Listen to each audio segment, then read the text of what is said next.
Hello and welcome to another modelling video. This is Alan from the Man at YouTube with another model video. Today we'll be unboxing, building and reviewing the DIY assembly model military drone, or what I've identified as quad rotor military drone 1/12 scale. Cross-referencing with recent combat footage and reference material, I found similar listings on Alibaba and Made in China of $100 1-foot drones, which are known to be modified by contractors on the front line. The kit contains 2 reclaimed ABS runners with approximately 10 to 12 parts, thick glossy uncut stickers, cardboard instructions with 4 steps, unusually in perspective, with unnecessary pseudo-techie design aesthetic. Very small and hard to see, but simple enough to follow through.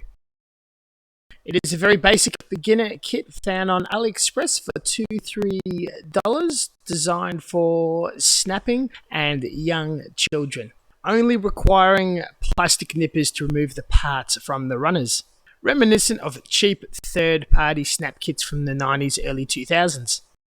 I'll be going through the gambit with a wider selection of tools and plastic cement to remove nubs, melting the plastic to fuse the parts together and filling the seam lines with more modifications.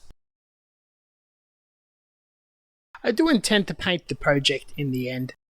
There are only 4 steps, not a lot to it, not much of a challenge, there's no issues, everything fits together.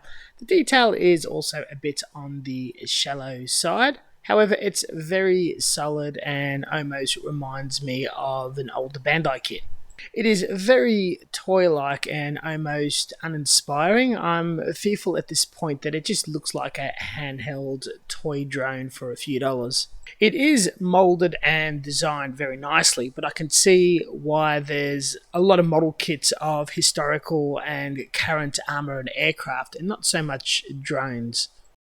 To address some of the more minor issues, underneath the 4 barbs holding the rotors is hollow. I'll be slicing up Milliput, a 2-part epoxy putty that sticks and feels on plastics and other materials. Cut rather than pinch, keep the 2 bars apart and mix thoroughly to start the chemical reaction where it hardens. Flatten it on, weten it to make it smooth with your finger, putty it further later and sand it flat the very next day. I'm also uncomfortable with this taking off and landing with armaments underneath, so I've used a pin vise and drilled some holes to give it wire legs with 2mm dollar store chicken wire.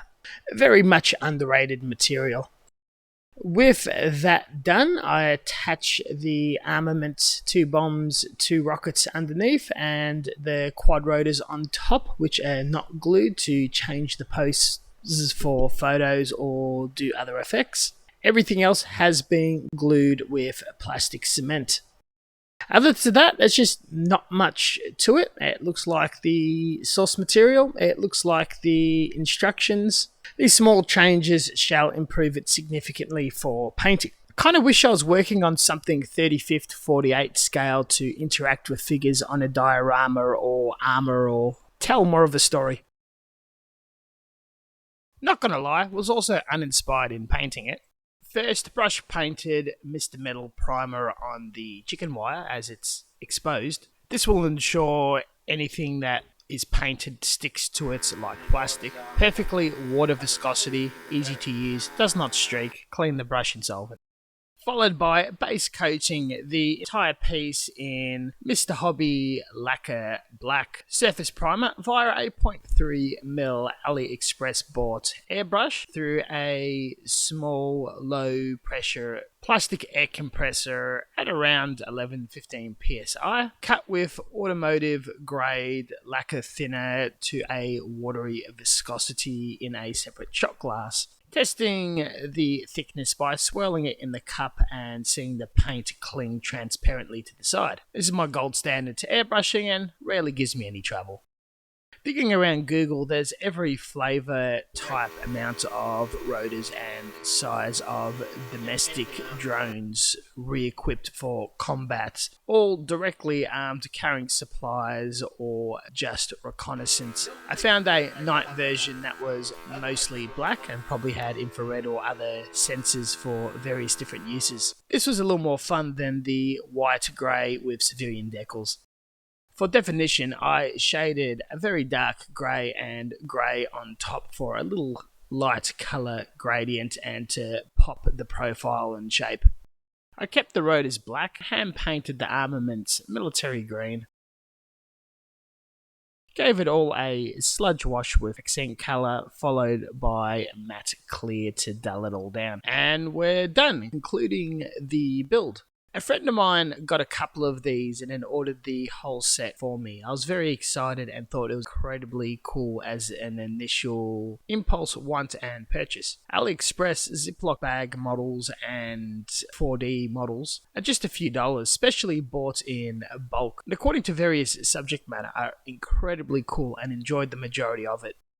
We may be in a forever changing landscape of AI and drones on the modern battlefield and geopolitics. The Predator and QR one I did it was alright, but getting a bit bored. There's no inspiration and it's not the same fun I get out of a classic aircraft or armor. Maybe tempting to pick up unless you have a direct interest or interacted with them before. For a price, it is a fantastic model. The subject matter is what's bumming me out, and I've got a land version now to try out. Not to say there aren't cool drones. Do want to have a go at some of the Australian ones like the Ghost Bat or Ghost Shark. Thank you very much for watching, and as always, until next time, stay tuned for further content. I did have to purchase a new microphone as the old one died and trying to figure out the audio levels, so apologies if it's a bit different or not quite right. Check out the description section down below for references and social media links of builds, and we'll catch you guys next time. See you later.